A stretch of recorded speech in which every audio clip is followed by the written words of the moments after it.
जय श्री कृष्णा। स्वागत है आपका श्री भक्ति ज्ञान चैनल में। कल्पना कीजिए आप एक ऐसे मंदिर में खड़े हैं जहां मूर्ति पत्थर की नहीं बल्कि सांस लेती है, जहां देवी की आंखें आपको देख रही हैं और एक हल्की सी मुस्कान आपके मन के सारे राज पढ़ लेती हैं, जहां आरती के समय हवा में सिर्फ खुशबू नहीं बल्कि किसी दिव्य उपस्थित का एहसास फैल जाता है, और जहां लोग कहते हैं यहाँ देवी सिर्फ मूर्ति में नहीं जीवित रूप में विराजमान है। क्या ये सच है? ये सिर्फ आस्था का खेल? आज हम आपको लेकर चलेंगे उन 4 शक्ति पीठों की यात्रा पर जहां देवी आज भी जीवित है, सांस लेती है, सुनती है और चाहे तो आपका भाग्य भी बदल देती है। 4 शक्तिपीठ जहां आज भी देवी जीवित रूप में विराजमान है। देवी का आह्वान ये कोई साधारण शब्द नहीं है। सनातन धर्म में मां शक्ति को ब्रह्मांड की मूल शक्ति माना गया है। कहते हैं जब भगवान शिव की अर्धांगिनी सती ने अपने पिता दक्ष के अपमान के कारण योगा अग्नि में हृदय त्याग दी तो शिव व्याकुल होकर उनके शरीर को लेकर ब्रह्मांड में घूमने लगे। विष्णु जी ने सृष्टि का संतुलन बनाए रखने के लिए सुदर्शन चक्र चलाया और सती के अंग अलग अलग स्थानों पर गिर गए। इन्हीं स्थानों को शक्तिपीठ कहा जाता है। भारत और उपमहाद्वीप में ऐसे 51 पवित्र स्थान हैं, लेकिन इनमें से 4 ऐसे हैं जहां भक्त मानते हैं कि देवी सिर्फ प्रतिमा में नहीं बल्कि जीवित रूप में आज भी विराजमान है।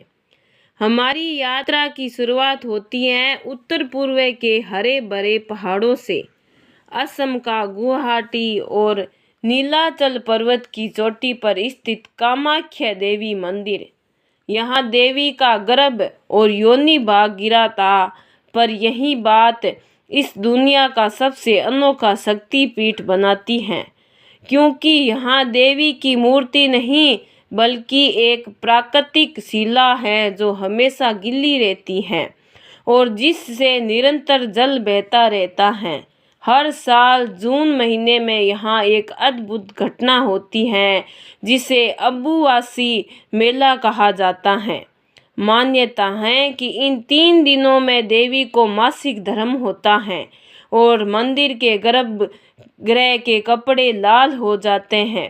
वैज्ञानिक इसे एक प्राकृतिक प्रक्रिया मानते हैं, लेकिन भक्त कहते हैं ये देवी की जीवित उपस्थिति का सबसे बड़ा प्रमाण है। कामाख्या सिर्फ भक्ति का एक केंद्र नहीं बल्कि तांत्रिक साधना की राजधानी भी मानी जाती है। विश्व के सबसे बड़े तांत्रिक यज्ञ यहीं होते हैं। कहा जाता है जो साधक यहाँ सिद्धि प्राप्त कर ले उसे कोई शक्ति पराजित नहीं कर सकती। क्या यह महज संयोग था या देवी का आशीर्वाद? लेकिन कामाख्या तो सिर्फ शुरुआत है।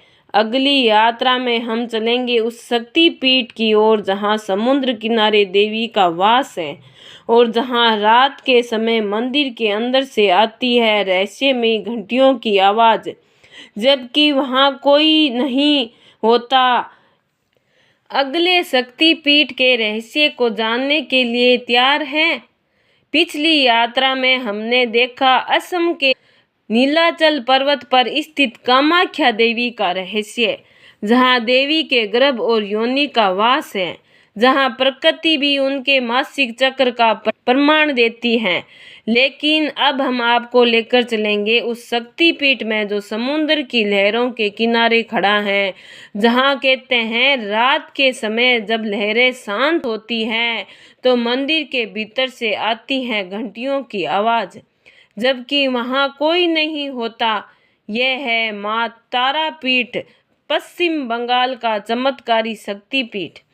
पश्चिम बंगाल के बीरभूम जिले में स्थित माँ तारापीठ सिर्फ एक शक्तिपीठ नहीं बल्कि अद्वितीय रहस्यों और चमत्कारों का घर है, जहाँ देवी सती का तीसरा नेत्र और मस्तिष्क भाग गिरा था।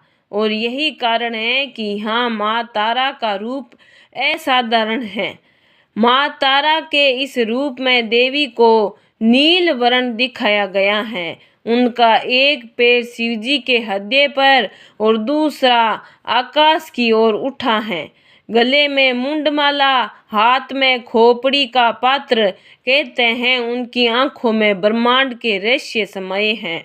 यहाँ दर्शन करने वाला भक्त केवल देवी को नहीं देखता, बल्कि देवी उसके मन का दर्पण बन जाती हैं। तारापीठ का एक और रूप है शमशान तारा। मंदिर के ठीक पीछे शमशान घाट है, जहाँ दिन रात अघोरी साधक साधना में लीन रहते हैं। लोग कहते हैं यहाँ की राख में चमत्कारी शक्ति है। कई साधक यहाँ देवी के जीवित रूप का प्रत्यक्ष अनुभव करते हैं, मानो माता रानी उनके सामने खड़ी हो। स्थानीय लोगों का कहना है कि आधी रात के समय जब मंदिर के दरवाजे बंद होते हैं और आसपास सन्नाटा होता है, तभी अंदर से आरती और घंटियों की आवाज आती है। अंदर कोई नहीं, फिर ये आवाज कहाँ से आती है? भक्त मानते हैं ये माँ तारा खुद आरती करती हैं और साधकों को आशीर्वाद देती हैं। एक वृद्ध साधक ने बताया कि एक रात मैं शमशान घाट में साधना कर रहा था, तभी अचानक मंदिर की दिशा में तेज प्रकाश निकला और मैंने देखा माँ तारा स्वयं वहाँ खड़ी है, मुस्कुरा रही है। उनके शब्दों से डर और श्रद्धा दोनों थे। क्या ये सच था? ये सिर्फ ध्यान में आया एक दिव्य अनुभव। तारापीठ के बारे में कहा जाता है कि जो सच्चे मन से माँ तारा को पुकारे, उसकी पुकार अनसुनी नहीं जाती। यहाँ आने वाले भक्तों में बीमार, गरीब, दुखी और टूटी हुई उम्मीदों वाले लोग शामिल होते हैं। और कई लोग कहते हैं हम खाली हाथ आए थे, लेकिन माँ ने हमें जीवन का नया रास्ता दिया है। लेकिन माँ तारा का रहस्य यहीं खत्म नहीं होता।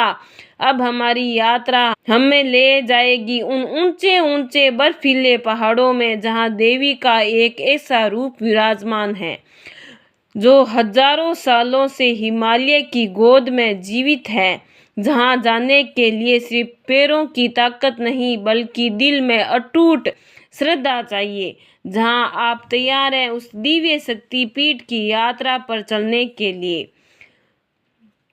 हमने कामाख्या की जीवित उपस्थिति महसूस की, हमने माँ तारा के रहस्य आशीर्वाद देखे, और अब हमारी यात्रा हम ले जा रही है हिमालय की गोद में, बस उस स्थान पर जहाँ देवी की आंखें बर्फ के बीच भी गर्माहट देती हैं, जहाँ पहाड़ों में गूंजती है उनकी हंसी, और जहाँ एक पत्थर, हर हवा, हर नदी उनके जीवित स्वरूप का प्रणाम देती है। ये है माँ ज्वाला देवी का शक्तिपीठ। हिमाचल प्रदेश के कांगड़ा जिले में स्थित है माँ ज्वाला देवी का शक्तिपीठ। यहाँ देवी का जहवा अंग गिरा था और इसी कारण इस मंदिर में कोई मूर्ति नहीं है, बल्कि गर्भगृह में 9 प्राकृतिक ज्वालाएं निरंतर जल रही हैं। कहते हैं ये ज्वालाएं हजारों वर्ष से बिना किसी ईंधन के जल रही हैं और इन्हें कोई बुझा नहीं सकता। स्थानीय लोग कहते हैं ये ज्वालाएं देवी की सांसें हैं जो सदियों से बह रही है। कोई भी इन्हें बुझाने की कोशिश करे तो देवी क्रोधित हो जाती हैं। इतिहास में कई बार विदेशी आक्रमणियों ने इन ज्वालाओं को बुझाने की कोशिश की, लेकिन हर बार असफल रहे। कहते हैं मुगल बादशाह अकबर ने इस मंदिर की ज्वालाओं को बुझाने की कोशिश की। उसने पानी और मिट्टी डालने का आदेश दिया, लेकिन ज्वालाएं और तेज चलने लगी। अकबर हैरान रह गया और अंत में उसने सोने का छत्र चढ़ाकर देवी से माफी मांगी। आज भी वह छतर गर्भगृह में मौजूद है। हालांकि कहते हैं कि देवी ने उसके सोने को स्वीकार नहीं किया और वह छतर किसी अदृश्य शक्ति से काला पड़ गया। कई भक्त बताते हैं कि जब वे गर्भगृह में प्रवेश करते हैं तो उन्हें ऐसा लगता है मानो कोई अदृश्य शक्ति उनके कंधे पर हाथ रख रही है। एक महिला भक्त ने कहा, ऐसा लगा कि लो मेरे कान में कुछ कह रही हो और वही मेरे जीवन की सबसे बड़ी समस्या का समाधान था। क्या ये सिर्फ भावनाएं हैं या सचमुच देवी का जीवित स्पर्श है? वैज्ञानिक मानते हैं कि ये ज्वालाएं प्राकृतिक गैस के स्रोत से निकलती हैं, लेकिन सवाल यह है कि हजारों साल से इनका जलना बिना किसी कमी के कैसे संभव है? भक्त कहते हैं क्योंकि ये गैस नहीं बल्कि देवी की दिव्य शक्ति है और यही उनके जीवित सिद्ध करती हैं। ज्वाला देवी का शक्तिपीठ इस बात का प्रमाण है कि आस्था और प्रकृति मिलकर चमत्कार रच सकते हैं। यहाँ देवी को सिर्फ देखा नहीं जाता, महसूस किया जाता है और शायद यही कारण है कि यहाँ से लौटने वाला हर भक्त कहता है, मैं खाली नहीं लौटा। माँ ने मेरे भीतर कुछ जला दिया जो अब कभी नहीं बुझेगा। लेकिन हमारी यात्रा अभी खत्म नहीं हुई है। अब हम चलेंगे उस चौथे शक्तिपीठ की ओर जो समुद्र के बीच एक छोटे से द्वीप पर है, जहाँ देवी की मूर्ति नहीं बल्कि देवी खुद भक्तों को दर्शन देती है। वहाँ के मछुआरे कहते हैं कभी कभी रात में समुद्र से एक दिव्य स्त्री निकलती हैं और मंदिर में चली जाती है। क्या ये सिर्फ लोक कथा है या देवी का जीवित चमत्कार? अगले भाग में सच आपके सामने होगा। हमने देखा कामाख्या का जीवित रहस्य, हमने महसूस किया माँ तारा का आशीर्वाद, हमने अनुभव किया माँ ज्वाला देवी की सांसें और अब हमारी यात्रा हमें ले चली उस जगह जहाँ समुद्र देवी का पहरेदार है, जहाँ मंदिर तक पहुँचने के लिए आपको लहरों से दोस्ती करनी होगी, जहाँ के मछुआरे कहते हैं यहाँ देवी सिर्फ पत्थर में नहीं वो समुद्र में भी जिंदा है। यह है माँ महालक्ष्मी का चौथा शक्तिपीठ जो समुद्र के बीच एक छोटे से द्वीप पर बसा है। आंध्र प्रदेश के तटीय इलाकों में विशाखापट्टनम से दूर समुद्र के बीच स्थित है कोटि तीर्थ का यही महालक्ष्मी शक्तिपीठ। मान्यता है कि यहाँ देवी सती का हृदय गिरा था और यही कारण है कि यहाँ की देवी को जीवित माँ कहा जाता है, क्योंकि हृदय धड़कन का प्रतीक है। ये मंदिर जमीन से करीब 3 किलोमीटर दूर समुद्र के भीतर है। भक्त नावों में बैठकर लहरों के साथ झूलते हुए यहाँ पहुँचते हैं। कहते हैं जैसे ही मंदिर की सीमा में पहुँचते हैं एक अद्भुत शांति का एहसास होने लगता है, मानो समुद्र खुद आपको देवी के दरबार तक पहुँचा रहा हो। स्थानीय मछुआरे बताते हैं कई बार उन्होंने आधी रात को समुद्र की लहरों पर एक चमकती हुई आकृति को चलते हुए देखा। ये आकृति धीरे धीरे मंदिर की ओर जाती हैं और फिर गायब हो जाती हैं। लोग मानते हैं ये खुद देवी महालक्ष्मी है जो समुद्र से निकलकर अपने भक्तों को दर्शन देती है। कई बार भीषण तूफान आए, समुद्र की लहरें कई फीट ऊंची उठी, लेकिन भक्तों का दावा यही है कि मंदिर के चारों ओर का पानी हमेशा शांत रहा, मानो कोई अदृश्य शक्ति लहरों को रोक रही हो। वैज्ञानिक इस समुद्री भौगोलिक संरचना बताते हैं, लेकिन श्रद्धालु कहते हैं ये देवी का जीवित चमत्कार है। कहते हैं अगर आप गर्भगृह में आंखें बंद कर कुछ देर बैठें तो आपको धीमी धीमी धड़कन सुनाई देगी। भक्त मानते हैं ये देवी के हृदय की धड़कन है जो आज भी जीवित है। ये अनुभव इतना गहरा होता है कि कई लोग गर्भगृह में बाहर आकर रोने लगते हैं। यहाँ आने वाले भक्त कहते हैं, हमें खाली दिल से आए थे, लेकिन देवी ने हमें प्रेम और उम्मीद से भर दिया। कई जोड़े जिन्हें वर्षों से संतान नहीं हुई थी, यहाँ आने के बाद खुशखबरी लेकर लौटे। मछुआरे कहते हैं, माँ हमें समुद्र में सुरक्षा देती है, कोई तूफान हमें डुबा नहीं सकता। हमने इन चारों जीवित शक्तिपीठों की यात्रा की, हर स्थान पर देवी की उपस्थिति को महसूस किया, लेकिन इन सब के पीछे एक गहरा संदेश छिपा है। देवी सिर्फ मंदिर में नहीं, वह हमारे भीतर भी जीवित हैं। अगले और अंतिम भाग में हमें इन चार शक्तिपीठों का सार, देवी के जीवित स्वरूप का आध्यात्मिक रहस्य और जीवन बदल देने वाली शिक्षा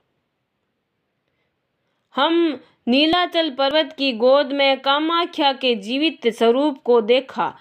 हमने माँ तारा की आंखों में ब्रह्मांड की झलक पाई।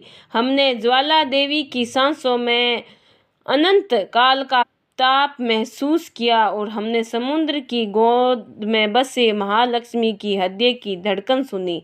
लेकिन इन चार यात्राओं के बाद एक सवाल अभी भी बाकी है, क्या देवी सचमुच इस स्थानों में जीवित है, या वह हमारे विश्वास में, हमारी सांसों में, हमारे कर्मों में जीवित है। कामाख्या हमें ये सिखाती है, सर्जन की शक्ति ही सबसे बड़ी शक्ति है। तारापीठ बताती है, मृत्यु और जीवन एक ही शक्ति के दो रूप हैं। ज्वाला देवी का संदेश है, प्रकाश और ऊर्जा का स्रोत हमारे भीतर है। महालक्ष्मी सिखाती हैं, प्रेम और करुणा ही सच्चा धन है। ये चारों मिलकर हमें बताती हैं, देवी का जीवित रूप सिर्फ मंदिरों में नहीं, बल्कि हमारे हर सांस में है। अगर आपको मेरी ये कहानी अच्छी लगी है तो लाइक सब्सक्राइब ज़रूर करें। बहुत बहुत धन्यवाद।